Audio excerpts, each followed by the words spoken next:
Hey, my name is Nathan Loop and welcome to the third video on GitHub, and this is going to be using the GitHub website and how to integrate that into Visual Studio Code. So here we are on GitHub. In the last video we were just working on our local computer with Git. Now we want to take these files and share them with other people and also just have an easier way to view them, so it's pretty handy. So here GitHub, we have created an account, we're logged in, so we want to start a new project. So start a new project here, and this is going to create a repository. Creating it is me, and let's do SNMP Polar is what we're going to be creating here at first. So simple description, simple SNMP Polar in Python. And this is going to be a public repository, so anyone can see it. But even though it's public, I still get control over who can commit. It's not like anybody can go in and edit my code. They can download it and make a copy, but I have to approve changes to my version of it. So let's go ahead and create that. All right, so now we've created it, and you can do editing online. You can create files, you can edit files. I don't really recommend it. It's a lot easier to do it from your computer, but if you want to, you can create a new file here, and let's create a README. Every GitHub repository should have a README. It kind of functions as the home page for it online. So this is a SNMP Polar. All right. And let's go ahead and commit that. If you remember in the last video, every commit needs a message, something short. Added a README.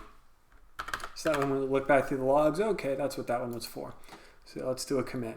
So there we go. So we have our first commit to our branch, our timeline, and we have a README created. But we don't want to keep editing this online. We want to do this on our computer. So how do we do that? Well, you clone it. So there's this link right here for clone or download, and then if you click this clipboard button, it copies it to your clipboard. And then let's go back to our command line. And the command to do this is going to be git clone and then the link. The very first time you do this, it's going to ask you for your password, or your GitHub password. After that, it's going to be cached and it'll remember it. So I've done this before, so it knows. There we go. So we created a new repository called SNMP Polar, and that folder now is on our computer. And if you remember in the last video, I said how GitHub creates that hidden directory called .git. There it is. It's there, .git. We don't need to use that though, but that's how Visual Studio Code is going to understand that we're working on a GitHub repository. So now let's do this in Visual Studio Code. So we want to launch code. So back in our Visual Studio Code video, we added it to path. So if we just type code dot, it's going to launch Visual Studio Code right from here. So here we go. So it launched it, and you see we have our README file. So this is an SNMP Polar. All right. This is using Python to regularly poll devices for SNMP status. All right, so let's go ahead and save that. And if you notice here on the left-hand side, and actually, I'm going to make this font a little bit bigger for you guys. Let's go to workspace settings here, and font. Let's take that up to a 22. Okay, so this is an SNMP Polar. All right, so we have that. And so if you look here, it says that there's two changes. We changed our settings.json because we changed our font size, and Visual Studio Code stores that settings.json, and we also changed our README file. Well, I don't really want to put my settings.json file up on the GitHub. I just want to do the README. So if you remember back where we talked about a staging area, we want to take those two changes and we want to stage the ones we want to keep.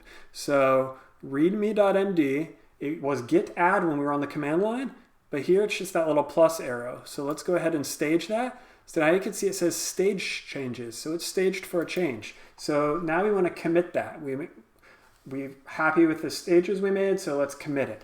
So up here it says message. Updated the README. And now let's commit our change. So if we hit this checkbox here, now it is committed. But so that's committed on our local, we have a local copy, our local clone. So let's go ahead and go back to our diagram here.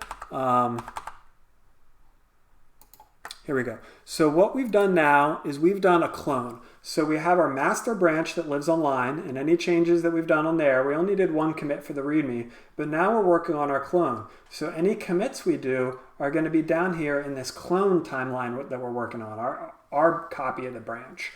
So if we want to take these changes and push them back up to the master branch, push them back up to GitHub, we have to, it's called push. So we have to push those back. So right now it looks like, you have your commits online, and then you have your commits on your local computer. Only I can see those local ones.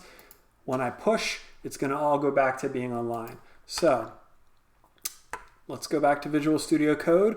And if you look down here, the small icon in the bottom says that I have one change with a up arrow. That says I have one change ready to push out.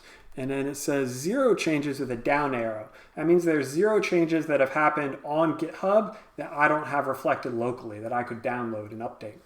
So let's go ahead. If we click that little icon, it's going to take our changes and push them out to GitHub. And it says this action will push and pull commits to and from origin, which is GitHub. Okay, that's great. That's what I want to do. So now the little arrow is spinning. Okay. And it's also saying, do you periodically want to run git fetch? Do you periodically want to see if there's updates online that anybody else has done? Yes. All right. So now we've done our change. We staged our change with the plus arrow over here. We committed our change locally with a checkbox. And then we took our local commits and pushed them up to GitHub with that icon at the bottom. So it's a 3-step process for GitHub. So you have just your files on your computer. You put all your files into a staging area. You commit those to a change on your computer. And then you take your commits and you push them up to GitHub. So now if we go back to GitHub and we refresh this, there you go. You can see our changes here. This is using Python to regularly pull devices for SNMP status. Pretty simple. So there's a few other things you can do here with GitHub in Visual Studio Code. If we go back to our command palette, if you remember back from our first Visual Studio Code, you go View Command Palette, or you can use the keyboard shortcut. If you type git clone, when I did git clone from the command line, you can do it here from this. It's pretty easy as well. And I think, yep, you can even do a git init. So you can initialize a local repository. But if you're working on GitHub, you probably want to do it online to do your git. Your init was what we did on the GitHub website. And one last thing here that I think is really handy with GitHub and Visual Studio Code is something called GitLens. So if we go back to our command palette and go to extensions, if you remember back to our first video, extensions are kind of like the App Store for Visual Studio Code. We're going to install something called GitLens. And it says it'll supercharge your Git. So let's go ahead and install that. And it says it's enabled. It's always good practice to restart GitHub after you install an extension. It's kind of buggy sometimes if you don't. So let's go ahead and quit GitHub and go back to our command line and run code dot to launch GitHub from where we are. Or not GitHub, I'm sorry, Visual Studio Code. All right, so now you can see something's changed here. If I click on this line, in faint text here, it says Nathan Loop committed this 7 minutes ago, and my commit message was added a README.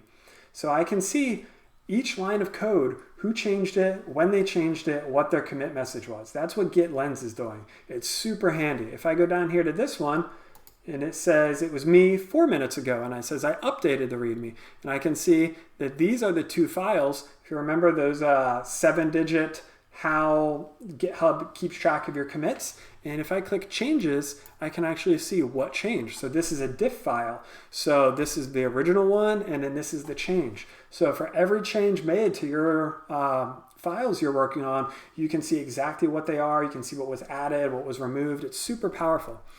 So not only does it do that here, where you can hover over things and see that, it also added this extra little icon on the left-hand side. And I'll let you guys dig into this. It's pretty user-friendly, but you can go through and you can see, compare different branches, and you can see all the different changes that happened. So this is the first one where we went from nothing and we added that. This is the next change, so you can actually see a timeline of all your changes in there. So it's super handy. The only thing I'd still really recommend doing in command line is your reverts, resets, things like that. So I still drop back to the command line for that. But what I will do is if I want to, if I see, okay, so this is, you can get your, you can copy your 7-digit codes and go from there, and that's how you can find them instead of looking at the log on the command line. So that is GitLens and GitHub in Visual Studio Code. And so one last thing to talk about is now that we've looked at